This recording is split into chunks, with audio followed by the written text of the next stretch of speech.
এই পাটগ্রাম উপজেলার গণমানুষের পক্ষ থেকে আমি আহ্বান করব আজকে বৃহস্পতিবার রবিবারের মধ্যেই রাসেল যেন রেল মন্ত্রণালয়ের মাননীয় উপদেষ্টা বরাবর একটি দরখাস্ত করেন। প্রয়োজনে আমি তার সাথে রেল মন্ত্রণালয়ের মাননীয় উপদেষ্টার কাছে যাব, বুড়িমারি এক্সপ্রেস যেন বুড়িমারি পর্যন্ত আসে।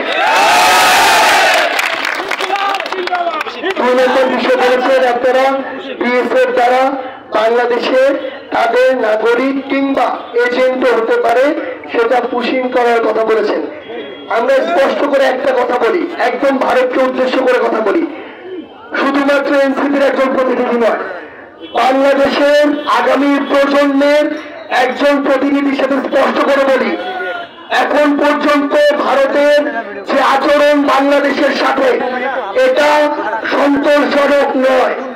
এই আচরণ দিয়ে যদি ভারত মনে করে বাংলাদেশের সাথে প্রতিবেশীর মতো সম্পর্ক তারা পাবে, সেটা তারা কখনো পাবে না।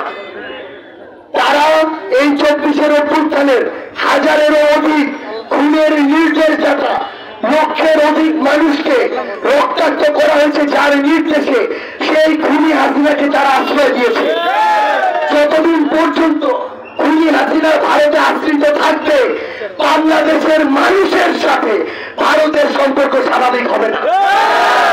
সম্পর্ক স্বাভাবিক যদি করতে চায় তাহলে প্রতিবেশীর মতো অতটুকু শ্রদ্ধা এবং সম্মানের সম্পর্ক হতে হবে, সমতার সম্পর্ক হতে হবে।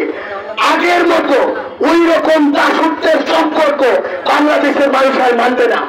স্পষ্ট করে আমরা আমাদের যারা আমাদের বিজিবি আছে, আমরা জানি তারা আমাদের অকুতভয় সীমান্ত রক্ষী, তাদেরকে এতদিন ধরে আওয়ামী লীগ এবং হাসিনা জিম্মি করে রেখেছিল, তাদের যতটুকু শক্তিমত্তা সেটুকুও প্রকাশ করতে দেয়নি। তাদেরকে বিএসএফ এর কাছে সবসময় ছোট করে রেখেছিল, কিন্তু আমরা বিশ্বাস করি তাদের সেই সক্ষমতা আছে পৃথিবীর যে কোনো সীমান্তরক্ষী বাহিনীকে টেক্কা দেওয়ার। সক্ষমতা মানে শুধুমাত্র অস্ত্রের সক্ষমতা নয়, কলিজার সক্ষমতা থাকতে হবে। কলিজার সক্ষমতা এই বাংলাদেশের মানুষের ছিল বলে ৭১ তাদের ওই অস্ত্র না থাকার পরও স্বাধীনতা অর্জন করে এনেছিল। আমরা আমাদের সীমান্তরক্ষী বাহিনীকে বলছি, এবং আপনারা যারা আছেন প্রত্যেকে এক একজন সীমান্তরক্ষী, আমাদেরকে আমাদের জায়গা থেকে এই বিষয়ে সর্বোচ্চ সচেতন থাকতে হবে।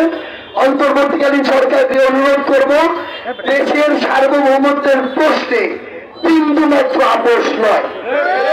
যে কোনো ধরনের পুশিং এজেন্ট পাঠানো, এগুলো আমরা আমাদের দেশের বিরুদ্ধে চক্রান্ত মনে করি। এগুলোর বিরুদ্ধে সরকার, প্রশাসন এবং জনগণের ঐক্যবদ্ধ আমরা একটি প্রচেষ্টা প্রত্যাশা করি। আমরা যদি ঐক্যবদ্ধ থাকতে পারি তাহলে আর এটার কোনো সুযোগ থাকবে না বলে আমরা বিশ্বাস করি।